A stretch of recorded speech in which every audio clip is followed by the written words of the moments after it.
You would never expect to see this balding 26-year-old man in the NBA. He looks like a regular guy off the street. But this is part of his rise to fame. People didn't expect much from him. I mean, just look at him. And all of a sudden, he starts throwing down these monster dunks. But how did he get here?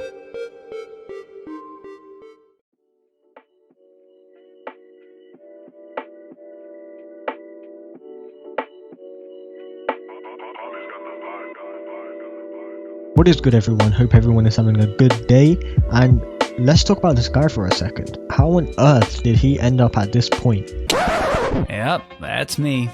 You're probably wondering how I ended up in this situation. Well, the bald eagle was born on February 28th in 1994. Caruso attended A&M Consolidated High School in his native College Station, Texas, where he played basketball under head coaches Rusty Segler and Rick German. As a senior, he averaged 18 points and 9 rebounds and was named TABC All-Regional, All-State, as well as TABC All-Star and District MVP after leading his team to the postseason. So even in high school, he was showing a lot of promise. You might know a few players from Texas such as Jarrett Allen, LaMarcus Aldridge and Chris Bosh.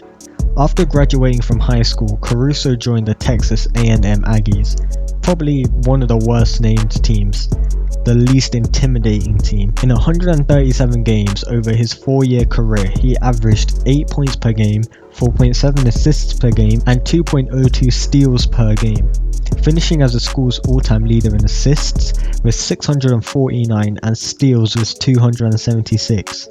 He started adding to that resume as he was awarded SEC All-Defensive Team and Second Team All-SEC honors as a senior. He wasn't looking too good at the draft, considering that these aren't the best numbers to put up during college.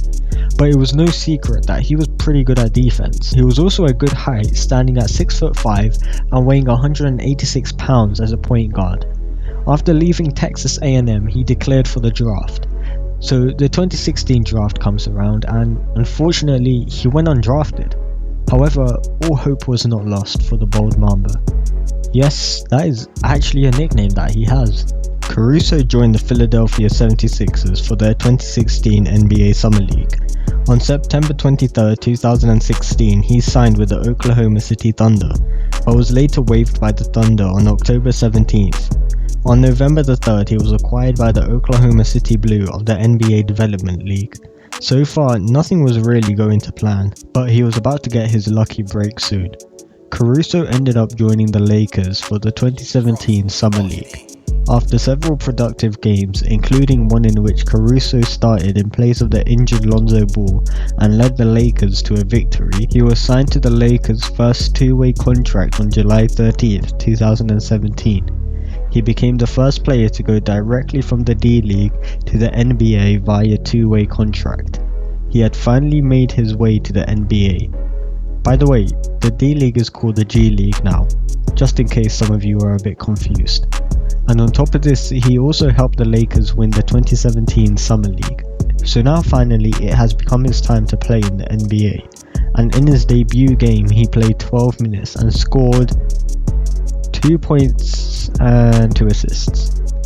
Okay, so not the best of games, but take a second to understand that no one knew who he was at this point, but he was slowly improving. So much that at the end of the season, at the final game, he had managed to get a career high of 32 points and helped the Lakers beat the Clippers.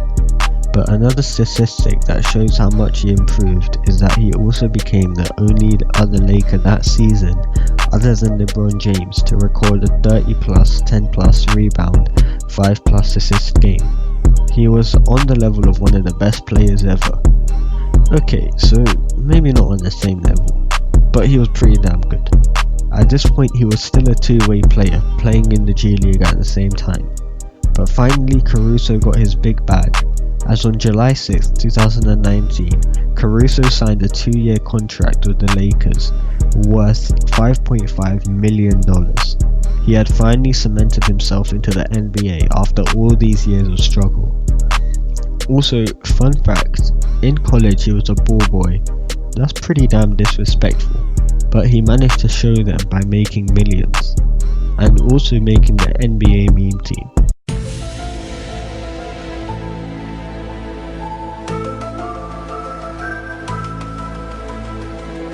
The reason he actually got famous was when someone actually made a mixtape of his dunks and dubbed him as the greatest player. And this just blew up. And especially this dunk.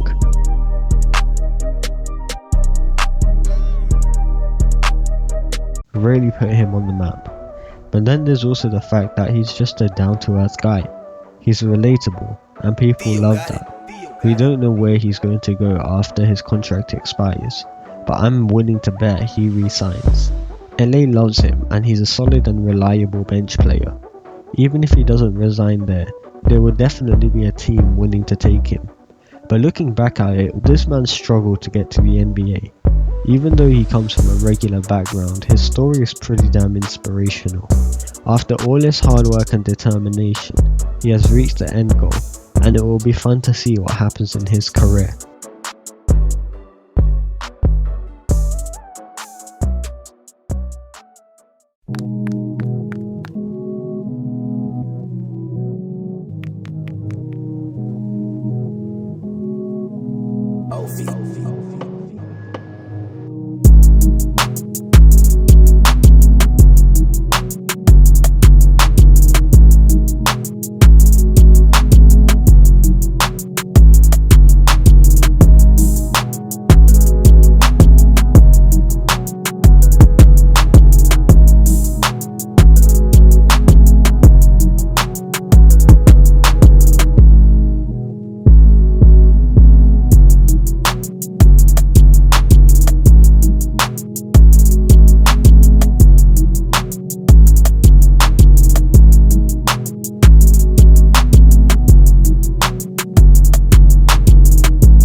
Ophi.